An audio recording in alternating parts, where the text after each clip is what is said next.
Mister শবীর Ghosh আছেন, সে সাহা আছেন।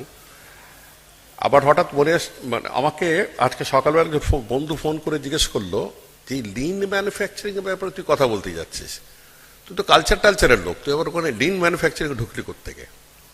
এই হয়, শেষ জীবনে গিয়ে বদনাম হয়। আমি কিন্তু কাটিয়েছি 18 বছর ইন্ডাস্ট্রিয়াল ফাইন্যান্স, লোকে ভুলেই গেছে। লিন ম্যানুফ্যাকচারিং যখন ওদের আমি ডেভেলপমেন্ট কমিশনে ছিলাম সর্বভারতীয়, তখন আমরা এক্সপেরিমেন্ট শুরু করেছিলাম। একটা ইন্টারেস্ট আমি রিটেইন করেছি, কিন্তু তার আগে দুটো ছোট্ট গল্প বলবো, কেন যেটা বললাম খুব সিরিয়াস কথাবার্তা হয়ে যাচ্ছে। প্রথম গল্প হলো যে 41 বছর আগে বাবার সাথে ঝগড়া করে আমি একটা কম্পিটিটিভ পরীক্ষায় বসলাম।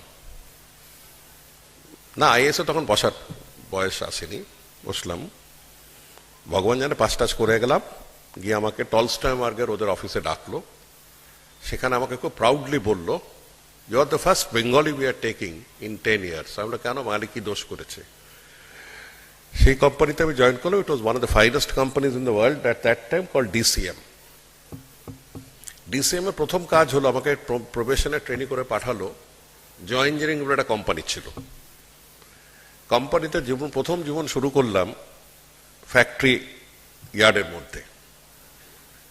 দেখলাম লোহাকে নিয়ে, মানে কাস্ট আয়রনকে নিয়ে তারা পিকলিং করছে। কোথাও পেন্ট শপের গন্ধ শুকতে দাঁড়িয়ে যেতাম, একসাথে ক্যান্টিনে খেতাম। সেই আমার প্রথম পরিচয় ইন্ডাস্ট্রির সাথে, আমনে সামনে, একদম সামনে। দ্যাট ইজ 41 years, আর একটু কম বেশি হবে। বাবা ভীষণ রাগ করলেন। বাবার রাগ তো আজকাল তখনকার দিনের ছেলেরা শুনতো, আমি শুনলাম, শুনে বললাম দাঁড়াও, আমি পরীক্ষাটা তো বসবো। যাই হোক, সেসব থাক। এখন প্রায় 40 বছর হয়ে গেল ভুলটি করেছি এই চাকরিতে এসে। আরেকটি গল্প আমার যেটা মনে আসছে, সেটা হচ্ছে এই মেলা গ্রাউন্ডের গল্প। এটি আমি আমার বন্ধু যারা রয়ে গেছেন আইএসএ, তাদের শোনাতে পারলে সবচেয়ে ভালো হয়। যাই হোক, আপনাদের মাধ্যমে আমি প্র্যাকটিস করে নিচ্ছি। এই গল্পটি হলো, এই যে মেলা গ্রাউন্ড হলো, এর পেছনে 3-4টে মজার গল্প আছে। প্রথম হলো বইমেলা। বইমেলার সাথে আমি জড়িয়েছিলাম 1977-78 সাল থেকে। তখনকার দিনে বইমেলার, এরপরেই বইমেলা আসবে, এখন ত্রিদীপ চালায়। তখন বিমল ধর চালাতো, বিমল ধুর, ইউএন ধুর অ্যান্ড সন্স লেখা থাকতো, বিমল দা চালাতেন, দেবজ্যোতি ইত্যাদি। খুব ঘরোয়া অ্যাটমসফিয়ার ছিল। খাওয়া দাওয়া পাওয়া যেত না। দিদি বৌদি বসে ওখানে আমাদের মুড়ি পাকোড়া দিত, মুড়ি তেলে ভাজা। সেই বইমেলার পেছনে আঘাত এলো যখন মিলিটারি বললো যে বইমেলা উঠে যেতে হবে ময়দান থেকে। তো প্রথম বছর বুদ্ধবাবু গিয়ে বললেন যে না, এই কি করে হয়, সংস্কৃতের উপর আঘাত ইত্যাদি বললেন। আমি বললাম স্যার হবে না, মিলিটারি বেশিক্ষণ কথা শোনে না। তারপরে বছর আবার সেই হলো, তারপরে আবার সেই হলো। সব গল্প যারা আপনাদের মধ্যে, যারা আমাদের যারা দেখেছেন, তার মধ্যে গল্প কথা মনে রেখেছেন। এখন খোঁজো কি করা যায়। আমার ডাক পড়লো। বলে বইমেলার তো আমি নিজের থেকে ভালোবাসি, কিন্তু আমি ঠিক বুঝতে পারছি না আমার বইমেলার ব্যাপারে কি করতে হবে। বলে না, ওসব হবে না, ওই আপনার একটা মেলা গ্রাউন্ড বলে একটা প্রজেক্ট আছে। আমি তখন মেলা গ্রাউন্ড প্রজেক্টে বার করলাম। অ্যাকচুয়ালি নাম হলো trade fair, Bengal trade fair organisation, বা হ্যাঁ। খুলে দেখলাম মাথায় হাত। এখন সব চলে গেছে, বলতে পারি গল্পগুলো। ওই মেলা গ্রাউন্ডে একটা কালিকাপুরের প্রায় 40-50 একর একটা জমি আমাদের পড়ে আছে এখনো, সরকারি বিতর্কিত জমি। সেখানে কোর্ট কাছারি চলছে প্রায় 20-25 বছর হবে, না 30 বছর হবে বোধহয়। যারা কাছারি কোর্টে গিয়েছিল তারা অনেকে মারা গেছেন এতদিনে। এখনো কিন্তু কোর্ট কাছারি চলছে। কি ওইটার ভেস্টিংটা ঠিক হয়েছে কিনা, মানে সরকার ন্যায্য উপায় নিয়েছে কিনা 55 গ্রামের কালিকাপুরের ওই জমিটি এখনো রাস্তার উপর আছে। আমার মাথায় হাত ওটা দেখে না, 30 বছর কেস আমরা অনেকেই দেখেছি। মাথায় হাত কি ওটা দেখিয়ে কত লোক বিদেশ ঘুরে এলো, ওখানে আমরা ফেয়ার গ্রাউন্ড করবো। বছরে লোক যেতে আরম্ভ করলো ডুসেলডর্ফ থেকে আমরা টেকনিক শিখে নিই। আরে বাবা, জমিটা তো তোর না, আগে জমিটা ঠিক কর। সেই নিয়ে আমি তখন তাকিয়ে দেখলাম কমার্স সেক্রেটারিরা ইত্যাদি, তার নামটাম করতে চাই না এখন, তারা বেশ অনেকেই WBIDC সবাই প্রত্যেক বছর ঘুরে টুরে যাচ্ছে। আমি প্রথমে গিয়ে বুদ্ধদেবকে বললাম যে আপনি আমাকে পারমিশন দেন, আমি ভেনুগোপালের সাথে কথা বলে আসি। তো ভেনুগোপালের সাথে কথা বলতে গেলে মিনিটে মিনিটে পেমেন্ট দিতে হতো, অন্যরা বোধহয় 1 ঘন্টায় পেমেন্ট কনসালটেশন, এর বোধহয় 10 মিনিট পর পর দিতে হতো। কে ভেনুগোপালের সাথে কথা বলে আমি চোখে চোখে তাকিয়ে বললাম যে স্যার আমাকে বলুন কেসটা আমাদের কেমন। বললো I think I can win. আমরা স্যার কেসটা কেমন আমাদের বলুন। Well very difficult. Thank you sir বলে বেরিয়ে এসছে। বুঝলাম যে ডাক্তার উকিল এদের কাছে গেল তো আর ছাড়বে না। বেরিয়ে এলাম, বেরিয়ে এসে বুদ্ধবাবুকে বললাম, বুদ্ধবাবুর ওখানে তখন অন্যান্যরা নোট টোট দিয়ে বললেন যে না আমাদের কেসটা কিন্তু কন্টিনিউ করা উচিত। আর স্যার আপনার কি মেলা গ্রাউন্ড দরকার না কেসটা দরকার? একটু ওরমভাবে বলতাম, তো বেশি দিন টিকতে পারলাম না রাজ্যে। তারপরে বললেন যে মাসে মেলা গ্রাউন্ড খুঁজে দিন আমাকে, এই বছর এই মিলিটারিগুলো ভাগাবে। তা ওনার কাছে মেলা গ্রাউন্ড, আমি ইন্ডাস্ট্রি সেক্রেটারি হিসেবে আমার কাছে ইন্ডাস্ট্রিয়াল ট্রেড ফেয়ার গ্রাউন্ডস, দুটোকে এক করে নিলাম। সংস্কৃতি এবং শিল্প এবং সংস্কৃতিকে এক করে আমরা এগোলাম, কারণ উনি তখন শিল্পমন্ত্রী ছিলেন। কি করা যায় বুঝলাম না। তখন গাড়ি নিয়ে চক্কর মারতে আরম্ভ করলাম কলকাতা। এইগুলো কোনো ট্রেনিং ইনস্টিটিউটে শেখায় না। গাড়ি নিয়ে চক্কর মারতে মারতে যেখানে যেখানে বড় বড় প্লট দেখতাম দাঁড়িয়ে পড়লাম, দেখলাম কিছুই হবে না। প্রায় 3 মাস পরে হতাশ হয়ে গেলাম। হতাশ হয়ে হঠাৎ ডাকের চিঠির মধ্যে আমি তখন দেখছি যে বেঙ্গল ক্রাফটস ভিলেজ বলে একটা চিঠি আমার কাছে। ক্রাফটস ভিলেজ দেখে tongue tongue tongue tongue tongue মাথার বেল মারতে আরম্ভ করলো। আমি বললাম ছাড়ো ক্রাফট ভিলেজ, দাঁড়া বুদ্ধি পেয়েছি। সেদিন সন্ধ্যাবেলা অন্ধকার হওয়ার আগে এই রাস্তার পরে আমাদের সায়েন্স সিটির উল্টো দিকে দাঁড়ালাম।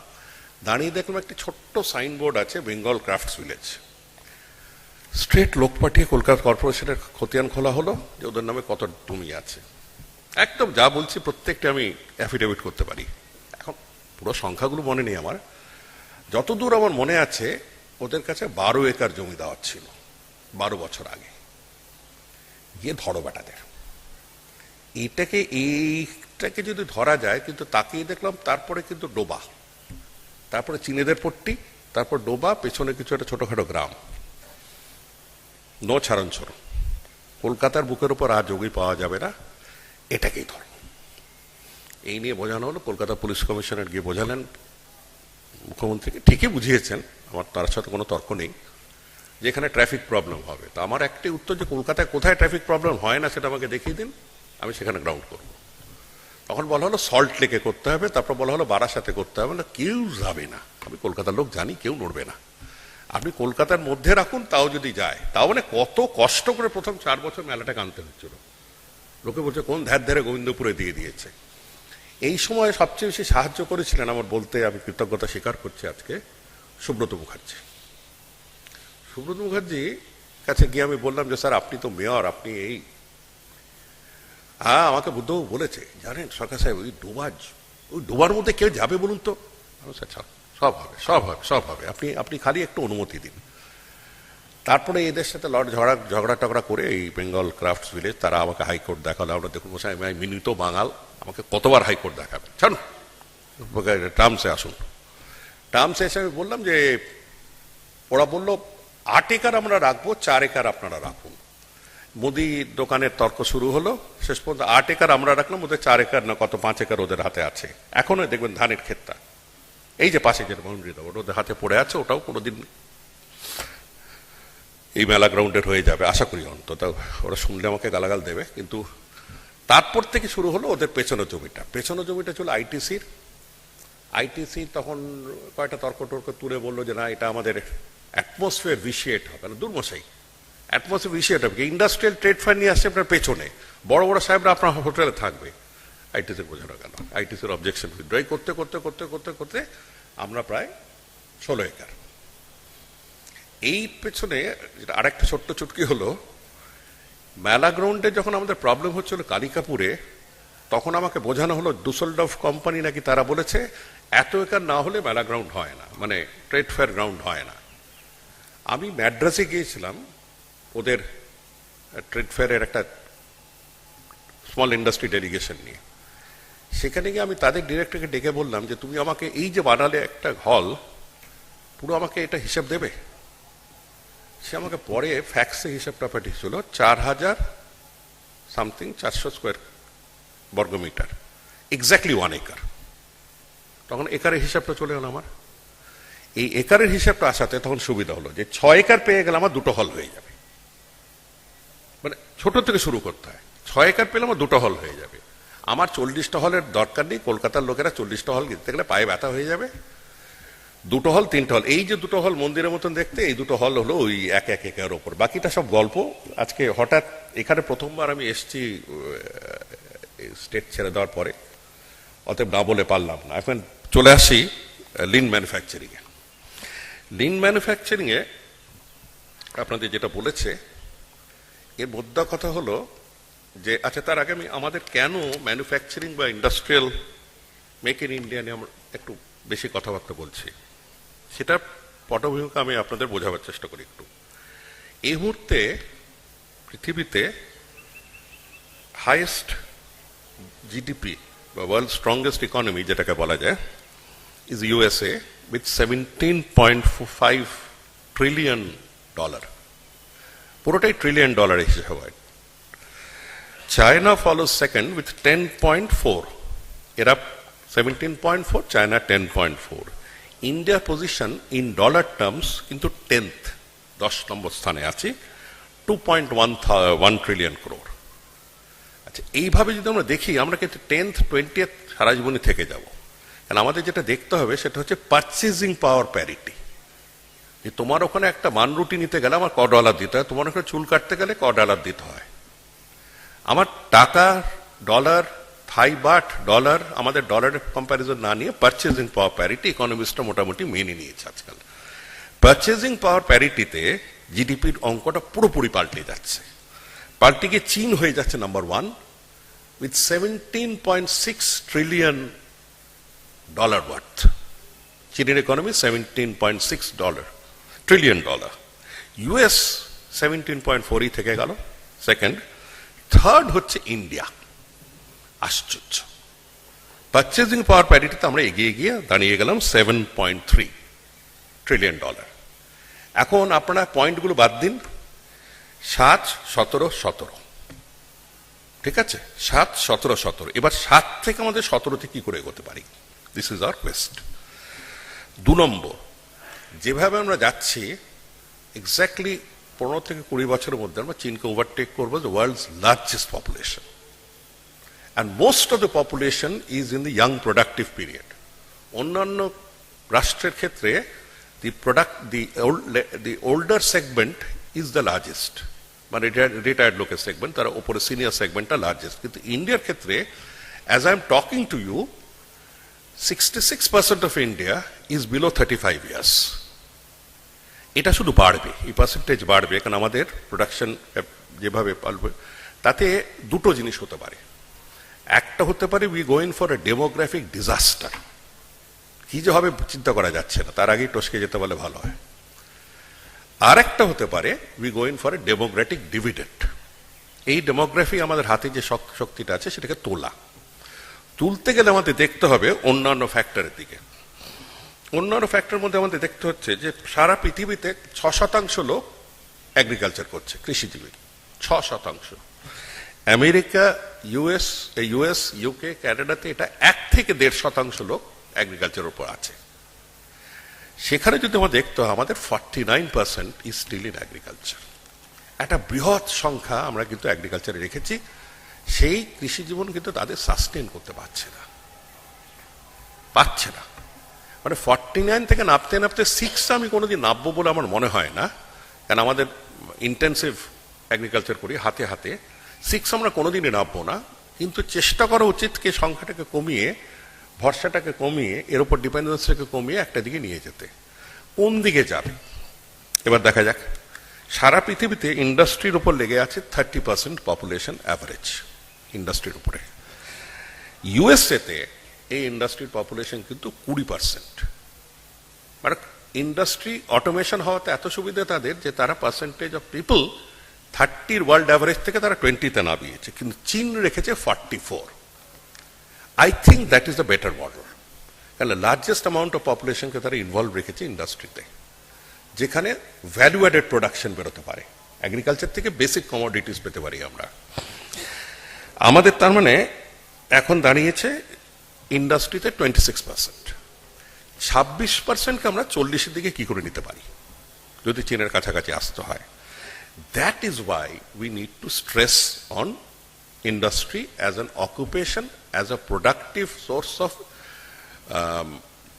gainful GDP growth, as a national power.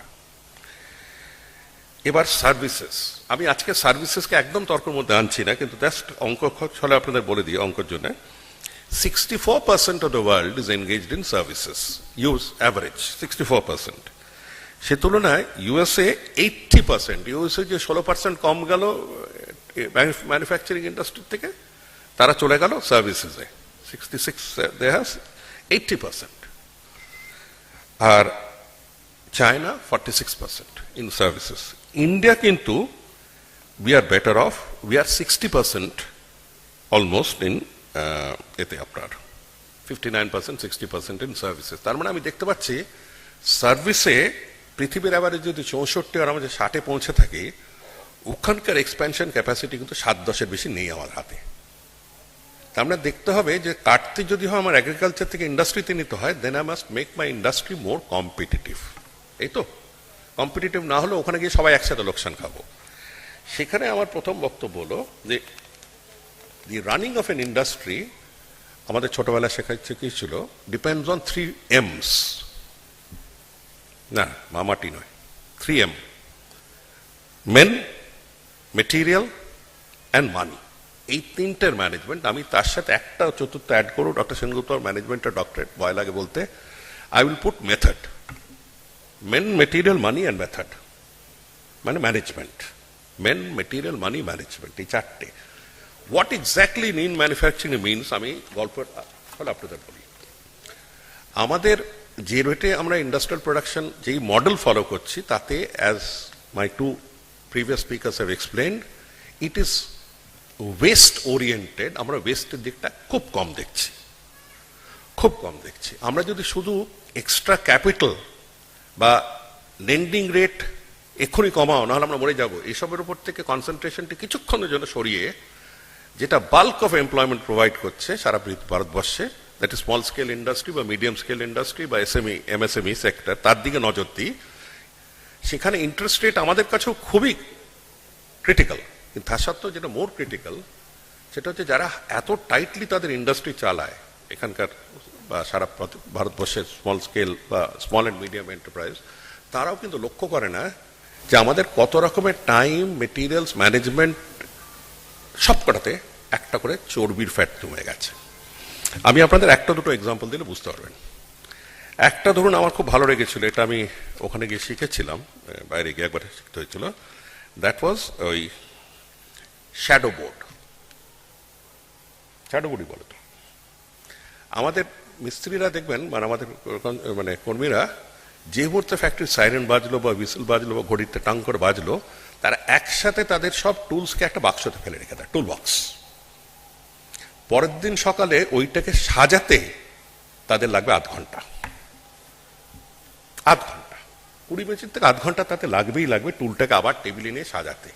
Shadow board কিচ্ছু না, শ্যাডো বোর্ডটা হচ্ছে টুল তো কেউ চুরি করবে না ওখান থেকে। আমি যেখানে কাজ করছি পেছনে একটা বোর্ড লাগালাম, প্রতিটি টুলের একটা শ্যাডো এঁকে নিলাম। আমি 4টে হাতুড়ি ব্যবহার করছি, 4টে হাতুড়ি 1 2 3 4 লাগালাম, ক্লিপ লাগালাম। যে মুহূর্তে কাজ শেষ হলো, টাক টাক করে 4টে ক্লিপে আমি ঢুকিয়ে দিলাম 4টে হাতুড়ি। আমার 9টা স্ক্রুড্রাইভার ব্যবহার করছি, 4টে রেঞ্জ ব্যবহার করছি, সবকটাকে তার শ্যাডোর এগেন্সটে ঢুকিয়ে দিলাম। শ্যাডোটা কেন? যাতে ছোটটা বড়র জায়গায় না, বড়টা ছোটর জায়গায় না। Entire exercise tax about 1 to 2 minutes।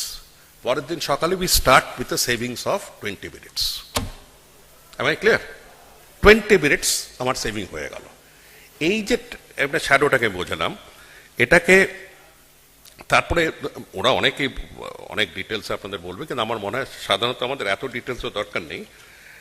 Just in time, যেটা দুজনেই বলেছিলেন, জেআইটি তো হলো আমাদের ইনভেন্টরি যখন আমরা নিই তখন ক্যালকুলেট করছি গ্রস আমার প্রোডাকশন কত হচ্ছে, কতখানি লাগবে। তাতে ইনভেন্টরির অ্যামাউন্ট কিন্তু, ইনভেন্টরি মানে আমাদের স্পেয়ার পার্টস, কমোডিটি মানে স্পেয়ার পার্টস, কম্পোনেন্টস, কার্মোগের র মেটেরিয়াল সবকটাকে ইনভেন্টরি মানে আমার স্টোরেজে যেটা রাখতে হচ্ছে, স্টোরে। তার পেছনে এত টাকা খরচ করছি ইনভেন্টরির পেছনে, কেন যেই কম্পোনেন্ট আমি আজকে কিনলাম, 4 বাক্স কিনলাম, এই কম্পোনেন্ট কিন্তু ব্যবহার হতে আমার লাগবে 3 মাস। আমার দরকারটা কি ছিল 3 মাস আগে কেনার? এটা তো রেডিলি অ্যাভেলেবল। আর যত সার্ভিস আর ইন্টারনেট বাড়ছে তাতে আরো অ্যাভেলেবিলিটি বেড়ে যাচ্ছে। আমি জাস্ট ইন টাইম, আমার দরকার নেক্সট উইক। এটা দেখবেন বইয়ের দোকানে এই ম্যানেজমেন্টটা কিন্তু চলে এসছে অনেক জায়গায় ইলেকট্রনিকলি। তারা টাক করে চেক করে বলে দেয় এই বইটি আউট অফ স্টক, বা আপনাকে যখন দিচ্ছে বলে স্যার 1 সেকেন্ড দাঁড়ান, টাক করে একটা করে দিল, এন্ট্রি করে দিল যে লাস্ট বইটা আমি এই কাস্টমারকে দিয়ে দিলাম। দিনের শেষে কিন্তু বেরিয়ে গেল কোন কোন বই তাদের নিতে হবে। এরই একটা প্রতিরূপ হলো আপনার ইনভেন্টরি ম্যানেজমেন্ট। ইনভেন্টরি মানে আমার টাকা যাচ্ছে। আমি আজকে এর বেশি আমি খুব বিস্তারিত বলতে চাই না, ওরা অনেকেই বলেছেন। They have the standard 5S system, kaizen. Kaizen আমি জাপানে দেখিনি, but I have seen kaizen types. Kaizen is an inventive methodology, যেখানে ওয়ার্কার নিজেই সব ফ্লোর থেকে সাজেস্ট করে যে আমাকে যদি একটু এই কেরামতিটা করে দিতে পারেন আমার কিন্তু প্রোডাক্টিভিটি বাড়বে। একটা ছোট্ট উদাহরণ, যখন ড্রিলিং করছে, ড্রিলের মেশিন তো কাঁপে, তারপর কোনো লাইট লাগানো যায় না। ড্রিলিংয়ে যখন লাগাচ্ছে লাইটটা সাইড থেকে আসছে, সাইড থেকে আসলেই দেখবেন আই সাইটে কিন্তু আপনার একটা অ্যাঙ্গুলারিটি এসে যাচ্ছে। সেই অ্যাঙ্গুলারিটিটাকে চেষ্টা করে ওয়ার্কার নিজের বুদ্ধি দিয়ে, নিজের আন্দাজে ওটাকে রেকটিফাই করতে। সাইড থেকে আলোটা পড়ছে, একদিক থেকে ছায়া পড়ছে। It's a very simple invention, do it right on the top, একটু সরিয়ে। So you get the right on your drilling point. আহামরি কিচ্ছু না। এই দেশের নাম সারা ভারতবর্ষে, India is known as the land of, হ্যাঁ সরদারজি বলো, জুগাড়, তাই তো? We are known as the land of jugaad. District magistrate থাকাকালীন আমরা দেখলাম লক্ষ লক্ষ শ্যালো, কি বলে ওটাকে, শ্যালো টিউবওয়েলের বিল সই করে যাচ্ছি, লোকে মানে ব্যাংকের আমাদের হিসাব দেখাচ্ছে। মাঠে গিয়ে তো দেখি এত শ্যালো নেই। 24 ঘন্টার কথা বলছি। ওমা দেখি এই নৌকোর পেছনে লাগিয়ে নিয়েছে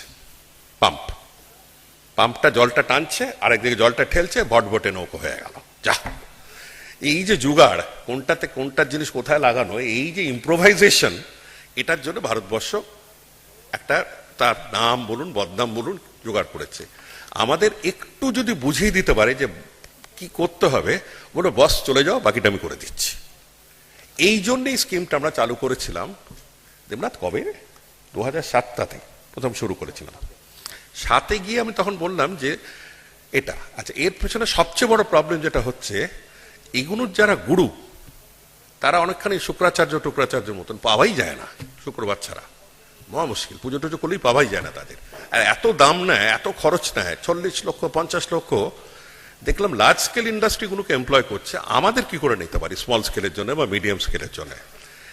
তখন আমরা কন্ট্রিবিউশন শুরু করলাম। আমি তো বলেছিলাম যে 50,000 টাকা করে আপনারা দিন, 50,000 টাকা করে আপনারা পুল আপ করুন। পুল আপ করলে এই পুলটা হবে, আমি ভারত সরকার থেকে আপনাদের বাকি 80% দিয়ে দেবো। এই কনসালটেন্টকে জার্মানির থেকে হোক, জাপান থেকে হোক, যেখান থেকে আমরা নিয়ে আসবো। That's a simple scheme. Consultant আপনাকে দেখবে, আপনার টেকনিক্সটা দেখবে, বলবে বস এটাকে এইরকমভাবে করা যায়, ভালো করা যায়। এমনকি যেভাবে আমরা লেআউট ডিজাইন করি, যেভাবে সব এনিথিং দ্যাট ইউ টাচ, তাতে একটা ইম্প্রুভমেন্ট আনা যায়। আমাদের হয় কি, বাড়িতে নতুন বাড়িতে ঢুকলে প্রথমে কিন্তু ওই জলের একটা প্যাচ দেখা যায়, আর বাইরেটা একটা ফাটা দেখা যায়। আস্তে আস্তে বাড়িতে থেকে গেলে কিন্তু ওটা চোখে পড়ে না। We get used to defects. এখানে we have to get consultants, আর তাদেরকে লাগাতে হবে in groups. কেন? এক একটা লোককে যদি আমি বলি 40 লক্ষ টাকা করে দাও, কোনো স্মল স্কেল ইন্ডাস্ট্রি 40 লক্ষ টাকা দিতে পারবে না। অতএব গ্রুপ অফ 10, আমি বোধহয় 8 জন 10 জন বলেছিলাম, এখন ওরা বলছে 15 করে ফেলেছে। যেটা হ্যাঁ যাই, ও সব আমলারা বসে বসে লেখে 12, 14, 16 হলেই। পয়েন্ট হচ্ছে they have to have something similar in their activities. তারা পাশাপাশি লোকেটেড থাকলে আরো ভালো, সেটাকে আমরা ক্লাস্টার বলছি। সেখানে গিয়ে যদি এক্সপার্ট ট্রেনিং দিতে পারে। এখানে আমার একটাই সাজেশন আছে বৃদ্ধ লোক হিসেবে, যে এবার ভারত সরকার ঠিক করেছে 500 ক্লাস্টার করবে। পশ্চিমবঙ্গ কটা পেয়েছে? 5টা। কটা? 5টা 7টা। মারপিট করে চেম্বার জোগাড় করুন। আপনাদের কাজ হলো গ্রুপ করে দেওয়া, ওদের কাজ হলো কানেক্ট করে দেওয়া। এই হলো ফার্স্ট সাজেশন, কি Bengal should take more from it. কারণ এটাতে পেছনে প্রথম এই একজন কনসালটেন্ট আসবে, সে একটা সময় নির্দিষ্ট সময় থাকবে, তাদের সাথে ঘুরবে, তাদের টেকনিক্সগুলো বলে দিয়ে সে চলে যাবে, তারপরে তারা আর নতুন করে শিখতে হবে না। সেকেন্ড হচ্ছে, আমি দেখছি কনসালটেন্ট এত কম যে ওরা দাম বাড়িয়ে যাচ্ছে। আমার মনে হয় আমাদের কয়েক শত ছেলেকে ট্রেনিংয়ে পাঠিয়ে দেওয়া উচিত। তাতে যদি আমার 1 কোটি টাকা করে এক একটা লোকের ট্রেনিংয়ের পেছনে লাগে, ultimately the benefit two society, তাকে তার ট্রেনিং ফিসটাকে সাবসিডাইজ করে বলতে হবে যে তুমি 20 লক্ষ টাকা আমার একটা ক্লাসটা করে দাও, 50 লক্ষ টাকা চেয়েও না। হ্যাঁ, না না, বলছি যে ট্রেনিংয়ে আমরা যদি পাঠাই টু দ্য এক্সপার্টস, তবে ট্রেনিং, যেটা বলে ট্রেনিং অফ ট্রেনার্স হল সেকেন্ড কম্পোনেন্ট। এটা আমি দিল্লিতে গিয়ে ভাবছি বলবো, যে ছেলেটি আছে, সরি ছেলে না, ভদ্রলোক, তিনি আছেন, ডেভেলপমেন্ট করে ভালো ছেলে, ভালো লোক, তাকে গিয়ে বলবো আমি যে তোমার তা পাল্টাতে হবে। লিন ম্যানুফ্যাকচারিং হলো সোজা কথায়, মেদ বেড়ে গেছে, সকালবেলা ওঠো, গলায় মাফলার লাগো, হাঁটো, না হলে টিকতে পারবে না। এইগুলো ব্যাপার, নিজেকে নিজে এক্সারসাইজ করো, দ্যাটস অল। আপনার লিন হতে গেলে you have to be on continuous invention mode, continuous adaptation mode, continuous introspection mode. Continuous করে গেলে ইন্ডাস্ট্রি বিকামস কম্পিটিটিভ। যেই জন্য আমরা বলছি লিন ম্যানুফ্যাকচারিং কম্পিটিটিভ ক্লাস্টার। এই বলে আমার বক্তব্য শেষ করছি। অনেক গল্প করলাম, খুব ভালো লাগলো। আমার এখন প্লেন ধরতে হবে। ধন্যবাদ।